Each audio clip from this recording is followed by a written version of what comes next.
ہیں معاویہ بھی جنتی جنتی ہیں ابو سفیان بھی جنتی جنتی ہر صحابی نبی جنتی جنتی سب صحابیات بھی جنتی جنتی ہر زوج نبی جنتی جنتی یہاں پہ وہ بھول جاتے ہیں کہ جب اسپیسیفکلی آ گیا کہ عمار کا قاتل اور مال لوٹنے والا جہنم میں ہے. المستدرک الحاکم میں حدیث ہے، مسند امام احمد میں موجود ہے کہ مولا علی رضی اللہ تعالیٰ عنہ قنوت نازلہ پڑھا کرتے تھے اور کہا کرتے تھے اللہم علیک بمعاویہ و اشیائہ، اور عمر بن عاص کے بارے میں بھی اور ابا سلمی کے بارے میں بھی کہ اے اللہ معاویہ اور اس کے شیعہ کو تباہ و برباد کر، عمر بن عاص اور اس کے شیعہ کو تباہ و برباد کر، ابا سلمی اور اس کے شیعہ کو تباہ و برباد کر. یعنی اس لیول تک کہ حضرت علی اتنی ٹالرنس شو کر رہے ہیں کہ اہل صفین کی معافی کے لیے بھی تیار ہیں، لیکن حضرت معاویہ کے لیے نہیں. جہاں تک تعلق ہے حضرت معاویہ رضی اللہ تعالیٰ عنہ کا، ان کو حضرت علی نے معاف نہیں کیا، اس لیے کہ وہ حضرت علی کی زندگی میں بھی اپنی اس خطا کے اوپر قائم رہے اور اس کے بعد 20 سال زندہ رہے اور مرتے دم تک انہوں نے رجوع نہیں کیا. اسی لیے سیدنا علی نے ان کے بارے میں ڈیفرنٹ ایٹیچیوڈ رکھا. پہلا فارم تو مولا علی کا ہی لے لیں آپ، کیونکہ وہ امام وقت ہیں. ابو داؤد ترمذی ابن ماجہ میں حدیث ہے علیکم بسنتی و سنت الخلفاء الراشدین المہدیین، تم پر میری سنت اور میرے خلفاء راشدین کی سنت لازم ہے. تو مولا علی خلیفہ راشد ہیں. ان کا فارم یہ ہے کہ المصنف ابن ابی شیبہ میں یہ حدیث موجود ہے کہ مولا علی رضی اللہ تعالیٰ عنہ قنوت نازلہ پڑھا کرتے تھے اور کہا کرتے تھے اللہم علیک بمعاویہ و اشیائہ، اور عمر بن عاص کے بارے میں بھی اور ابا سلمی کے بارے میں بھی کہ اے اللہ معاویہ اور اس کے شیعہ کو تباہ و برباد کر، عمر بن عاص اور اس کے شیعہ کو تباہ و برباد کر، ابا سلمی اور اس کے شیعہ کو تباہ و برباد کر. اور ایک اور حدیث ہے المصنف ابن ابی شیبہ کے اندر کہ مولا علی سے جب اہل صفین کے بارے میں پوچھا گیا تو انہوں نے کہا کہ میں اللہ سے امید کرتا ہوں کہ اللہ تعالیٰ ان کو معاف کر دے گا. امید کیا تک؟ ظاہر حضرت علی نے تو فیصلہ نہیں کرنا، وہ تو اللہ نے کرنا ہے. پھر معاملہ میرے اور معاویہ کے درمیان اللہ کی عدالت میں طے پائے گا. تو یعنی اس لیول تک کہ حضرت علی اتنی ٹالرنس شو کر رہے ہیں کہ اہل صفین کی معافی کے لیے بھی تیار ہیں، لیکن حضرت معاویہ کے لیے نہیں، کہ چونکہ وہ سرغنہ تھے نا، یعنی انہوں نے ایک پارٹی کو جو ہے وہ لیڈ کر کے تو خلیفہ برحق کے خلاف ٹکروایا. تو یہ بات بھی یعنی سمجھ آنے والی ہے. تو یہ پہلا فارم ہو گیا جی، یہ پہلا ریفرنس تھا جو اس حوالے سے ہم نے ڈسکس کیا، 2 احادیث سیدنا علی کے حوالے سے. دوسرا ریفرنس جی سیدنا عمار ابن یاسر کا اپنا فہم، جن کے بارے میں صحیح بخاری میں آتا ہے کہ عمار کی زبان کو اللہ نے شیطان سے محفوظ کر دیا. یہ صحیح بخاری میں ہے. تو عمار سے پوچھ لیتے ہیں. عمار بن یاسر کا آپ حضرت علی کے ساتھ کمٹمنٹ کا لیول دیکھیں، 93 ایئرز ایج ہے. جنگ صفین لڑنے کے دوران اس وقت 93 کے تھے، وہ 37 ہجری میں شہید ہوئے. 93 سال بڑی عمر ہوتی ہے. تو عمار بن یاسر کا فہم سنن الکبریٰ البیہقی میں موجود ہے.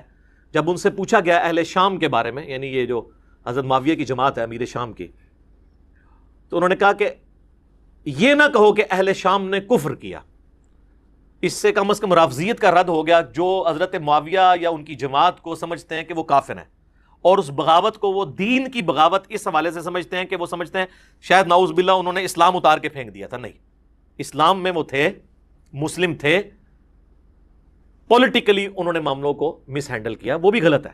اس میں عمار بن یاسر کیا کہتے ہیں، یہ نہ کہو کہ اہل شام نے کفر کیا، بلکہ کہو انہوں نے فسق کیا اور ظلم کیا. فسق کہتے ہیں گناہ کبیرہ کو. تو عمار بن یاسر کہہ رہے ہیں کہ اہل شام جو ہیں، اہل صفین، یہ فاسق بھی ہیں اور ظالم بھی ہیں، یعنی بڑے مجرمین ہیں، کافر نہیں ہے. بس یہی میرا عقیدہ ہے جو عمار بن یاسر کا عقیدہ ہے. ہم اس سے آگے نہیں جاتے. تو آپ بھی مہربانی کریں ادھر تک پہنچ جائیں.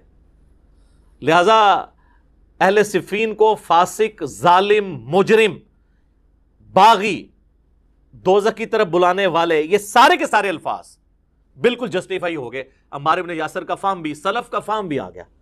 اب کوئی عمار بن یاسر کے فہم کو چھوڑ کے کوئی ریالوں والے مولوی کے فہم کو اپنا فہم مان رہا ہے تو اس کی اپنی قسمت ہے. اور یہ ریال آج کا ایشو نہیں ہے. بنو امیہ اور بنو عباس کے دور میں بھی علماء ظاہر ہے جی کوڑوں سے اور پھانسیوں سے ڈرتے تھے، سیدھی سی بات ہے. تو یہ دوسرا ریفرنس. تیسرا ریفرنس ایک تابعی کا. میں اب سٹیپ وائز آ رہا ہوں. پہلے خلیفہ راشد، پھر صحابی.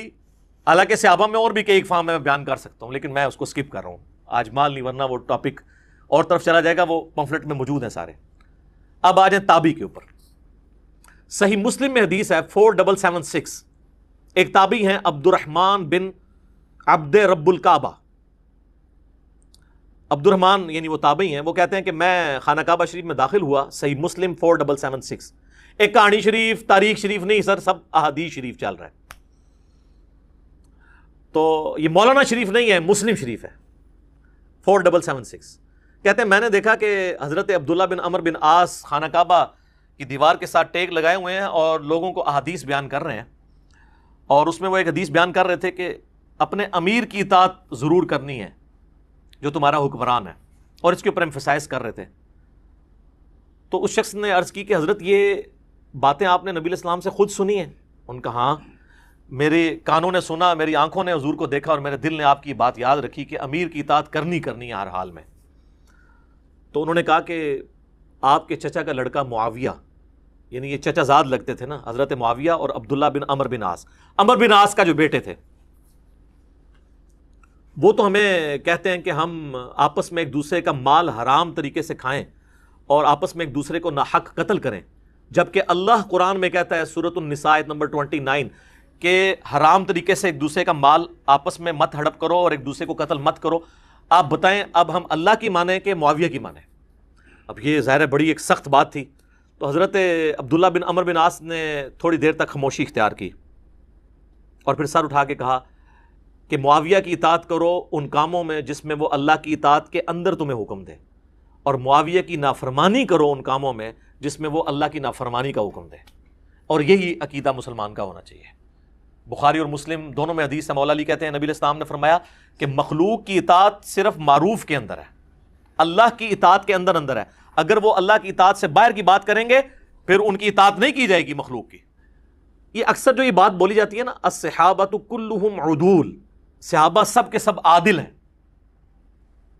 اس کا وہ مطلب نہیں جو آپ کو بریلوی دیوبندی یا اہل حدیث کے مولوی پڑھاتے ہیں یا ان کے بزرگ.